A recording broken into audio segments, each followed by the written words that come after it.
Hi, my name is Kari, and I was asked to show you a how-to video. And I was considering what do I want to show the UYLC kids how to do. So I thought in the world that we're living in, what better thing to show you than how to make your own mask, right? So I learned this on the internet. The lady that came up with this pattern and system has been a nurse for 20 years, and she came up with all of this, and I kind of experimented a little bit and put in some fun things myself. But this mask, no, it's not an N95 mask, but it is as good as a mask that you will receive at any doctor's office. So today I thought it'd be great to know how to make our own masks. Who knows? You might make one for yourself, for your grandma, your grandpa, your mom, your dad, or you could make some and give them away. We have healthcare workers begging for these masks because they just don't have enough supplies. So I think this would be fun to do and a great way to help out with what's going on. So are you ready? Okay, so I'm going to demonstrate how you can tell between 100% cotton fabric or something else. Like some fabrics will have rayon, or polyester is the most common. Sometimes spandex, but it's really cool. This is the only time I'm going to give you permission to play with fire. But you take a match. Now, if it's 100% cotton, it's going to turn to ash. If there's any polyester or rayon or anything else in it, you're going to see little beads, or after it cools, you're going to be able to feel it, and there'll be little hard chunks in there. And you know that's not a fabric that's 100% cotton. So let's try first this fabric right here. I lined the fabric up with the thread. So we're just going to set all this thread on fire. Okay, and we're going to let it burn. And hopefully my smoke alarm won't go off here. Okay, and you can see that this really burned down really small. Let's see what this does. Now this is just spreading around here. That's just ash. So this is 100% cotton fabric right here. Our little hot chilies, that's 100% cotton. So let me go over here. I love this butterfly fabric, and I'm hoping I can use it. And oh yeah, I can. Look at that. It just kind of dissipates and turns into ash. Okay, now this pink, that's kind of nice, but I've got these big beads, and you can see them kind of, I think you can. They're kind of glassy beads, and they're really thick, and they don't, your ash just doesn't dissipate. You've got these chunky things. So I'm not going to be able to use this pink fabric because it's not 100% cotton. So that's how you're going to tell which fabric you can use to make your mask. Okay, so the materials you're going to need to gather for this project to make yourself a mask. First of all, you need 1/4 inch elastic, 2 pieces that are 7 inches long a piece. So you need 2 pieces of 7-inch elastic. They're going to be for these little hooks that they hook to your ears. So that'll be good. Now, if your face is a little bigger, you might want to make a little bit more than 7 inches, but you can kind of measure that out before you sew it up. Okay, and then your main fabric, again, don't forget 100% cotton. You're going to need 2 pieces that are exactly the same size, and they're 6 inches here and 9 inches here, so they're rectangular. Now, if you have a big face, you might want to make it 9.5 inches and 6.5 inches. So they're just a little bit bigger. And then if it's a child-sized mask, obviously you want to go maybe a 1/2 inch smaller instead of larger.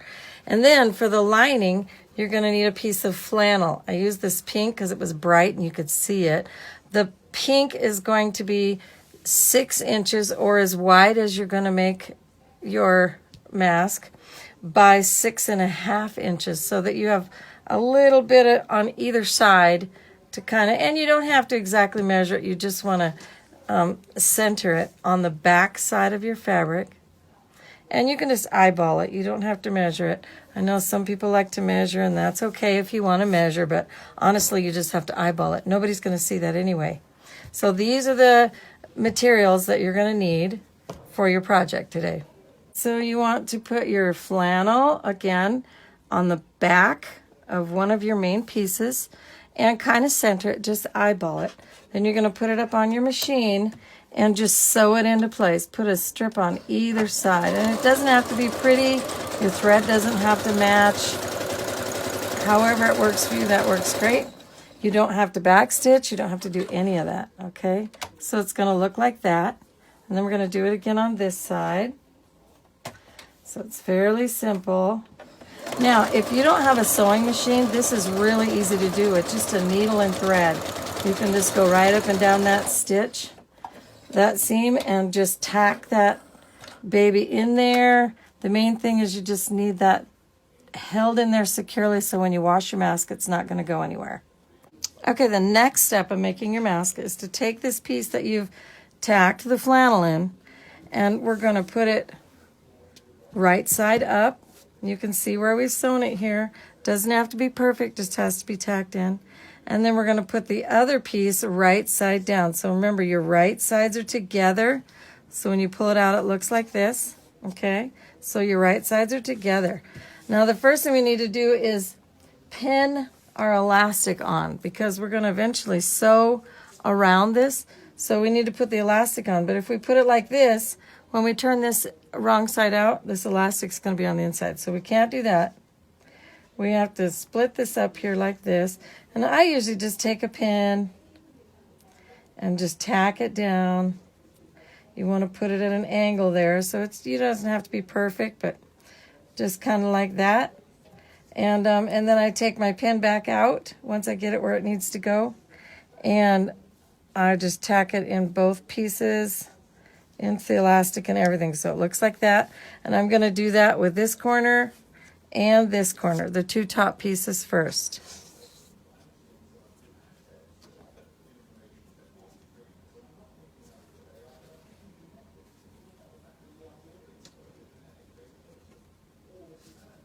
Okay, just like that. See, doesn't have to be perfect, but it looks fairly well. Now, on the bottom, we want to use these same pieces of elastic. So what I usually do is I fold that back so I can see what I'm doing. I don't want to twist this, because then it'll be really uncomfortable around the ears. But I want to just tack it just like that.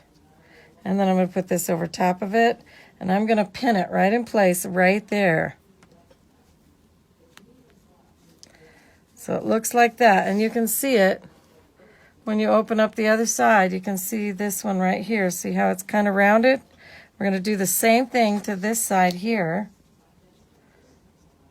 Make sure it's flat with no wrinkles or twists. And put this corner down too on top of it. And then just pin it down. Now make sure your pin goes through both layers of fabric and the elastic. Okay? And then we're going to start right about here and sew all the way around until we get to about here. We're going to leave an opening of, I like to leave about 3 inches, because that's a good thing. So I'll sew that up and we'll go to the next step.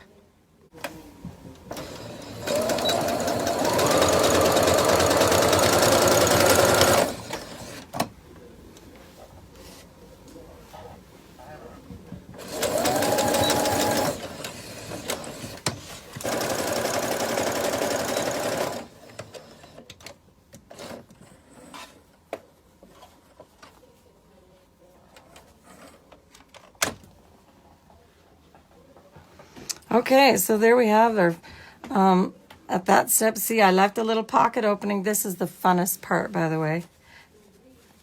I love to just turn that wrong side out. And what helps you is you can grab those elastic handles now, and that'll really help you get that thing turned wrong side out or right side out from where it was. And look at there, it should look like that. Now at this point, I like to take my iron and press all those edges really nice. And obviously we have an opening right here, right? So what I like to do is pull this really tight so it kind of has just a natural lay there. And then you just fold it under. And then I like to pin it. And then when I sew it, I'm going to sew that right up. And you'll never even know there was an opening there. And that's our next step. I'll get that sewed up and we'll move on. So you can see that I'm sewing around the edges of my mask. We do that so that none of the seams, if one of the stitches slipped or anything like that, or the bobbin's not working exactly right, on the original seam, then nothing's going to come out later. Also, we want to reinforce that because this elastic's going to pull pretty tight and pretty often. So we want to make sure that we reinforce all of the corners.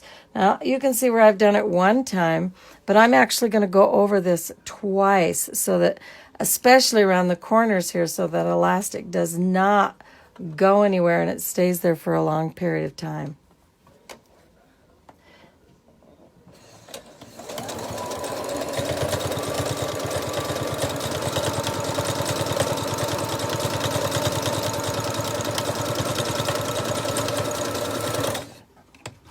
And again, this seam does not have to be pretty. It just has to be right along the edge so that it serves its purpose of holding that there right where it needs to stay. And I finished it one time, so I'm right at the end where I started, so I'm going to go around it one more time.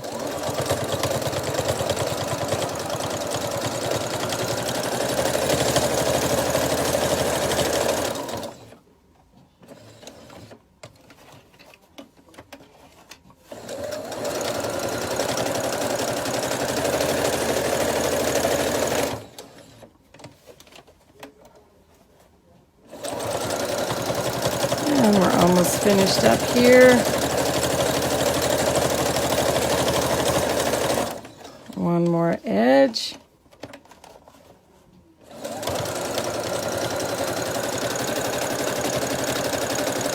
And there you go. Now, if you don't have a sewing machine, again, you can just take a needle and thread. Make sure your stitches are really small though here, because it's really important that that seam does not come out, especially around that elastic.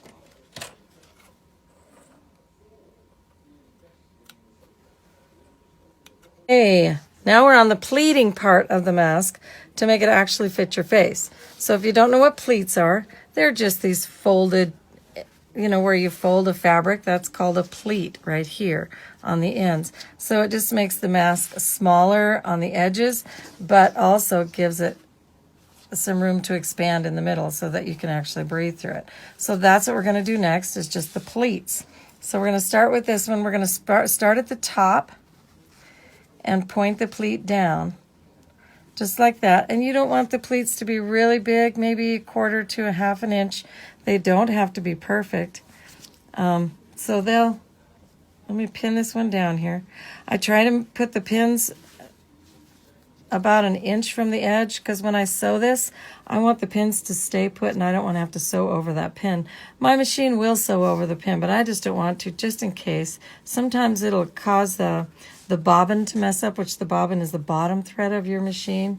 And if your thicknesses are just a bit different, your tension on your thread will make your bobbin mess up a little bit. So I just do that, and then I do it 3 times. So we're going to put one pleat here and one pleat here, probably, or close to that. I'll take some time, get the pleats in, and then I'll show you how to finish it up. And now that I have put all the pleats in, 3 pleats, I've sewed up the sides twice each time, so we have lots of reinforcement on the edges. And look at that. Okay, I've got all my pleats sewn in. You're looking at the inside of my mask. There's the outside of my mask. You can't really tell what that is right now, but I assure you there are chili peppers under there. Doesn't that look awesome? Okay, so let's try this baby on. Okay, so it's going to be a little bit difficult. I always do it one ear at a time over my chin. Let's get that on here, just like that. There you go. Now I'll put my glasses on. And you are rocking the chili pepper mask. Now, these masks are not N95 masks. We know this.